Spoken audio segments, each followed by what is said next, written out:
welcome to Module 2. The module code is CSAU17, and the name of this module is Inclusion Strategies for Autism Spectrum Disorder. My name is Dr. Mary Clasquin-Johnson. You see my email address.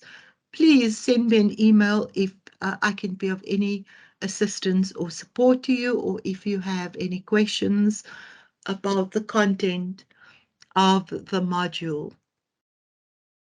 So in this module, we focus on inclusion and how we as teachers and other stakeholders can provide appropriate support for learners with the diagnosis of autism. We emphasize the importance of tailor-made or individualized inclusion strategies.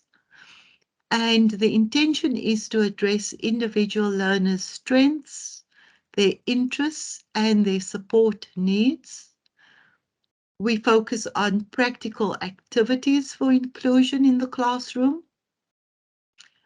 This includes curriculum differentiation or adaptation, classroom support, psychosocial support, emotional support, behavior support. We focus on behavior support, and we also focus on the different roles and responsibilities of all the members who work as part of a team to support individuals with autism. So you'll see here in our Constitution, we articulate a similar sentiment. This is from a different policy, but you'll see here that the emphasis is on understanding diversity in our classrooms. So teachers must respond to the wide range of diversity, which includes race, gender, class, ethnicity, sexual orientation, disability, religion, language, personality, natural aptitude for, and previous training in the subject matter among them. It's one of our greatest challenges as teachers, which is to address, accommodate, embrace the diversity in our classroom. So we need to ask ourselves, how do we accommodate diversity to ensure that every single learner in our classroom is reaching their full potential and that we are addressing their individual strengths, interests, and needs? In the next section of the study material, we discuss inclusion. And we ask the question, what is inclusion? It's very important that you are able to provide a clear definition of inclusion and to discuss how it applies to learners with autism spectrum disorder.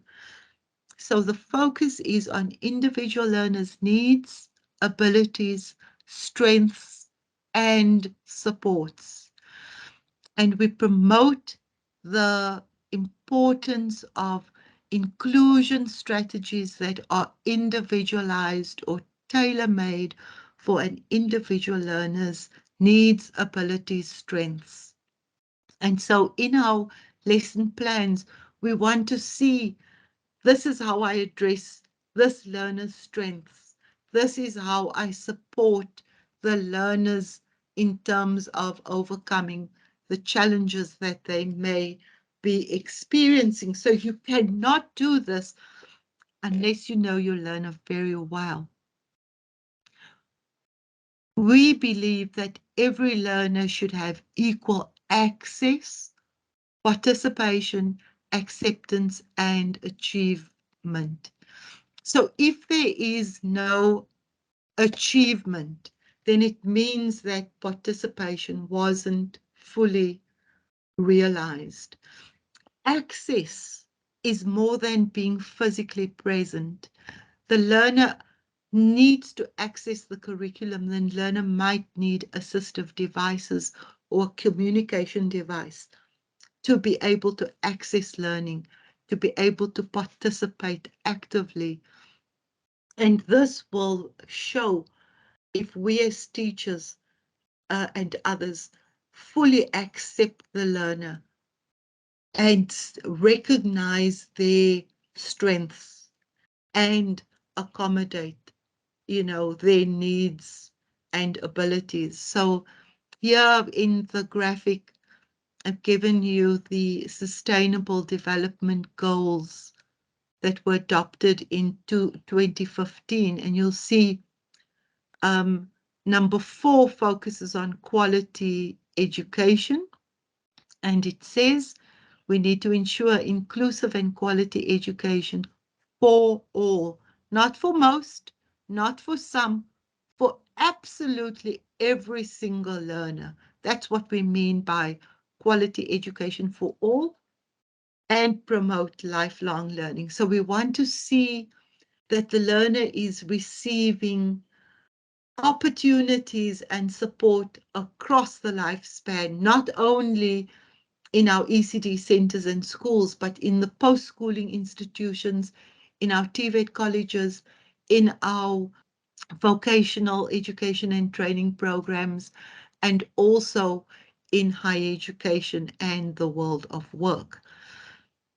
In the next section of the material, we discuss the benefits of inclusion. We know that learners who are included have better outcomes or more positive outcomes, but there are others, other benefits of learning with other learners. So, for example, it could reduce autism traits, behaviors. It could enhance social and communication skills. So have a close look at what the material would list as the benefits of inclusion and feel, free to add to that.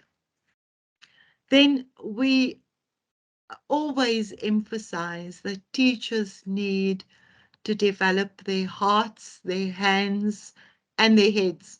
So the heart is the attitude. What is our attitude towards learners who are different? So we look at the attitudes towards learners with autism.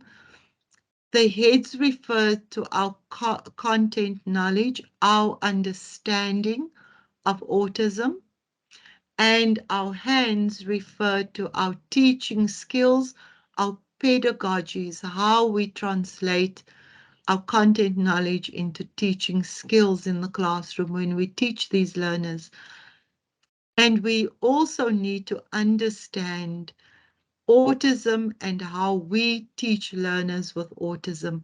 So there are specific or specialized teaching strategies that we promote and that we would like you to focus on in this module.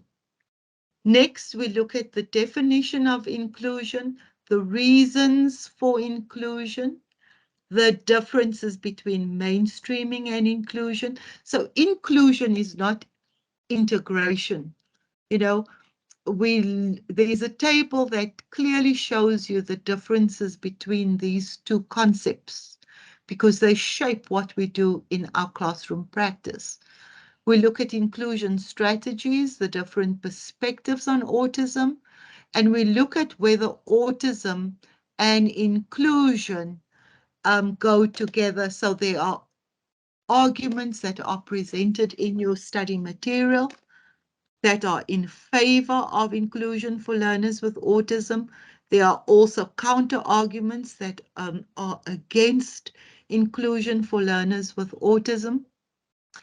And we want you to understand what these different perspectives are and hopefully to use them to shape your own thinking on whether inclusion is possible and if it occurs, what the requirements are for it to be successful. At the end of the day, we have 3 different categories of schools. We have our ordinary mainstream schools, we have our special schools, and we also have full service schools. And so regardless of where the learner is placed, what is most important is that the learner is having access, is able to participate meaningfully, and is able to achieve the outcomes and success in school and life. And then we do look at what the barriers to inclusion are. And as we've previously said, the barriers can include the attitudinal barriers that lead to discrimination and stigma. So there are 7 characteristics of autism that have been identified by individuals living with autism. So they refer to themselves as self-advocates. And the organization called the Autism Self-Advocacy Network has put out a list of 7 common characteristics of themselves. So this is the definition that you should pay close attention to.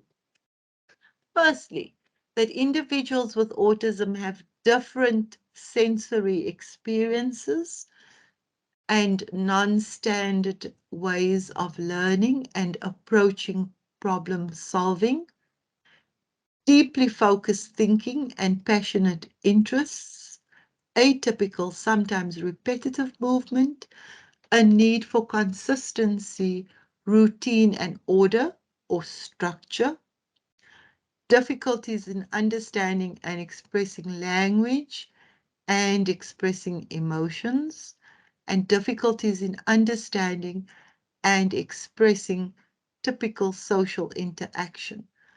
So these are the ways that the individuals with autism have characterized their characteristics.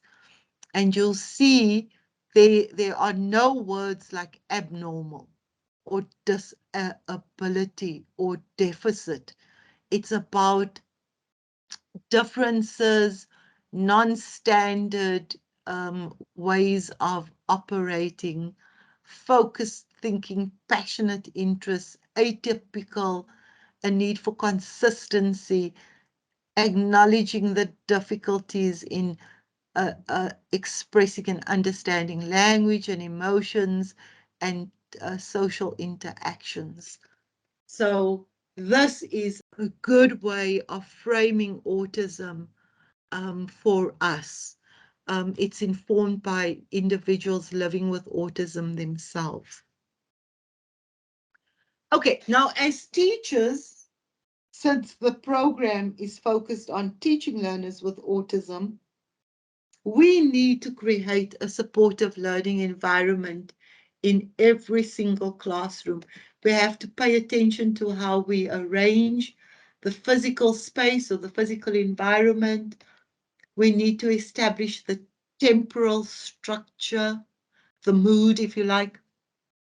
We need to use visual and concrete systems and provide systematic instruction and accommodate sensory needs. That's a big focus in our classrooms to allow learners to really participate.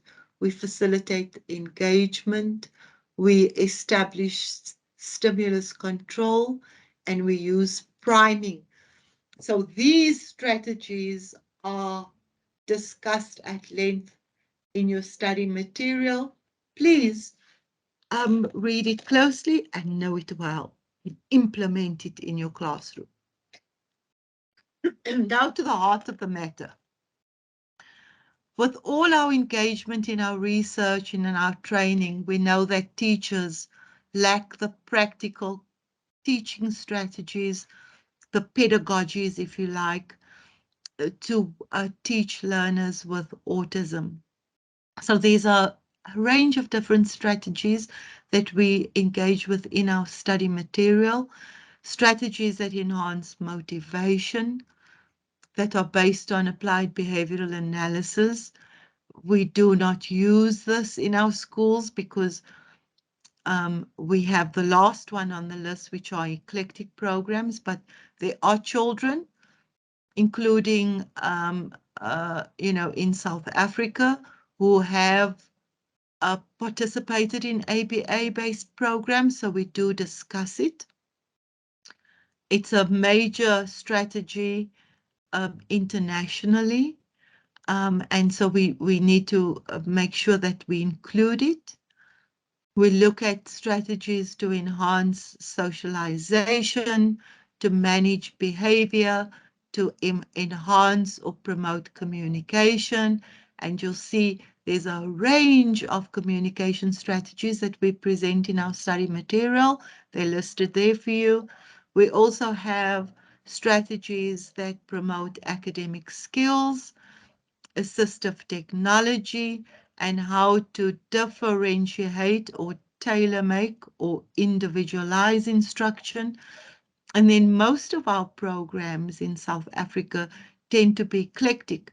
So they combine all these different strategies or some of these different strategies into a particular program that is implemented in, for example, a school for learners with autism.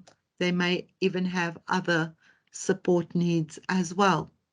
We emphasize the importance of tailor-made inclusion strategies throughout this module. We look at strategies from a social justice and inclusion approach. This includes play. And play is not just for young children within our ECD centers and foundation phase. Play is for everyone. We also look at familiarization as a strategy, the physical positioning within our learning settings, the use of verbal instructions, workstations in the classroom, visual timetables are very important, and visual prompts. And all of these strategies are used, sometimes in combination, but at various times to promote inclusion. In the next section, we focus in depth on curriculum differentiation. So as I've previously said, this is about how you adapt or modify or individualize your program for learners who experience barriers to learning, as promoted by the screening, identification, assessment and support strategy of the South African Department of Basic Education, which was introduced in 2014.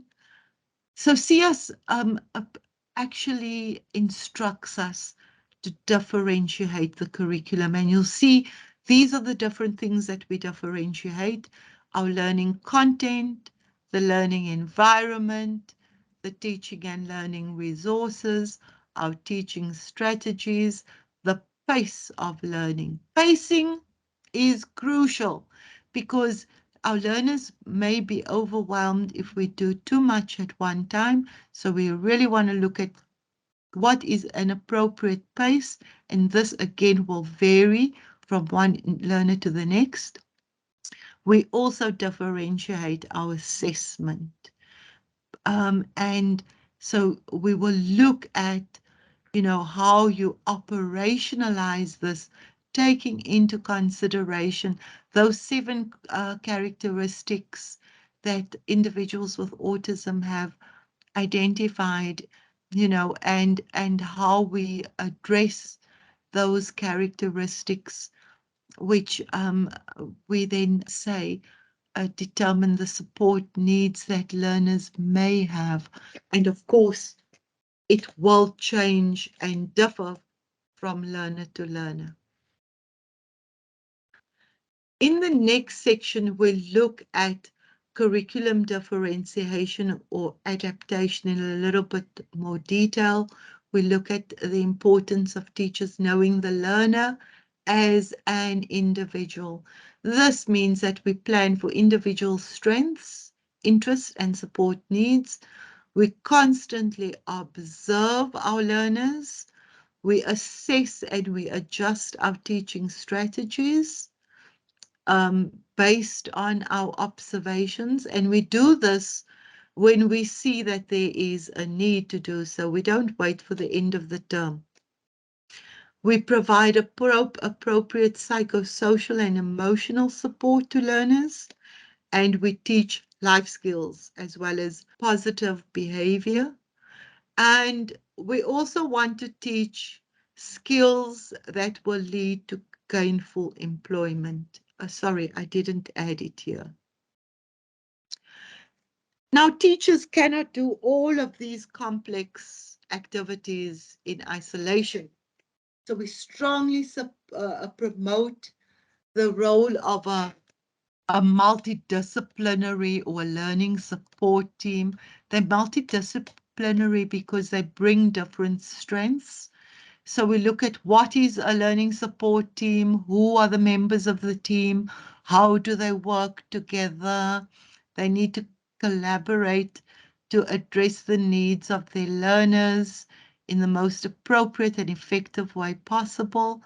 Why they need to do that, when they do it on an ongoing basis. So it's a continuous collaborative, approach to working as a team. The teacher is part of the team, the psychologists, the social workers, the different therapists, play therapists, occupational therapists, speech therapists. They're all working together to meet common goals that they've set for the learners.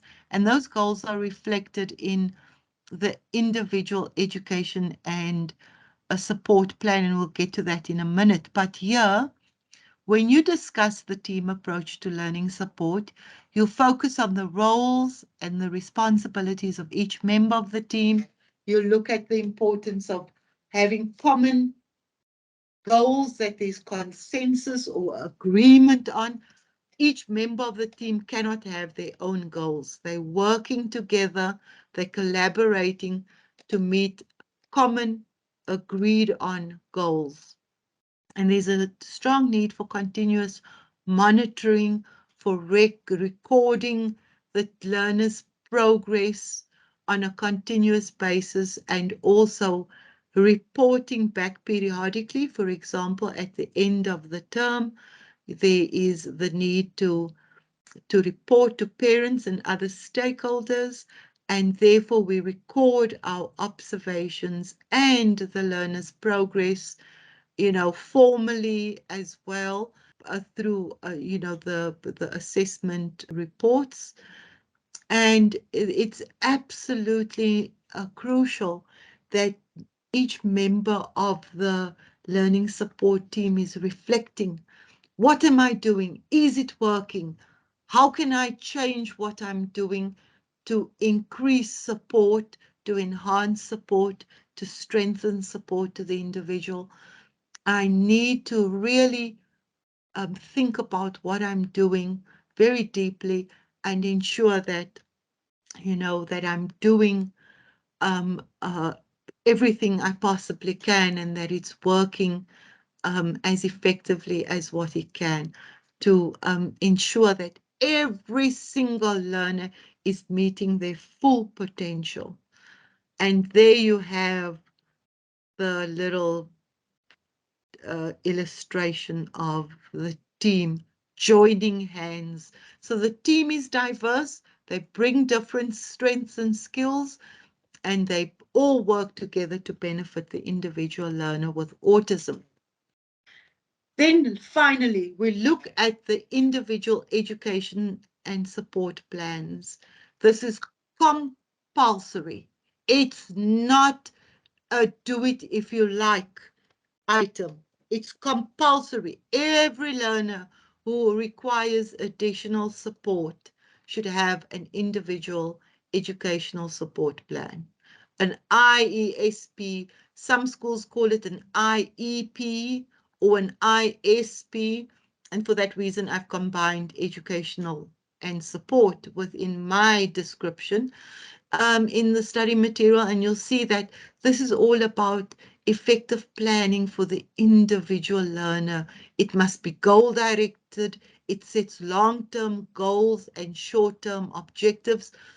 So a long-term goal is, this is what I want to accomplish in the foundation phase or for the next academic year, but my short-term objectives, this is what I'm focusing on in term 1, in term 2, in term 3, in term 4. Everything we do is purposeful, and therefore it's goal-directed, or should be goal-directed. We need to use this to monitor the learner's progress and achievements. Remember, there is no inclusion without achievement. We want to see all three aspects all through our programs. We want to see access, participation, and achievement. And so we want to focus on monitoring the learner's progress and achievement. We need to adapt these plans as required. We need to ensure that we provide appropriate support. All the stakeholders should be involved. Our social workers, our psychologists, our therapists, our teachers, our teaching assistant, members from the school-based support team, members from the district-based support team should be monitoring this, and crucially, parents should be included in developing these individual educational support plans. From the age of 14 years, there should be transition planning. This is our long-term planning for learners. We should already know what their strengths are. We should already be looking to the future and preparing learners for the world of work. This does not happen when the learner is 18 or 20, or it begins, the process begins when the learner is 14 years, and lots of our special schools have these learners in the senior phase. And then I have provided in the study material a individual educational support plan template, and please feel welcome to adapt and change that template according to your individual needs. I wish you well in this program, and I remind you to contact me if you have any questions or if I can be of any help and support. Please contact me. Thank you very much, and I wish you a successful semester.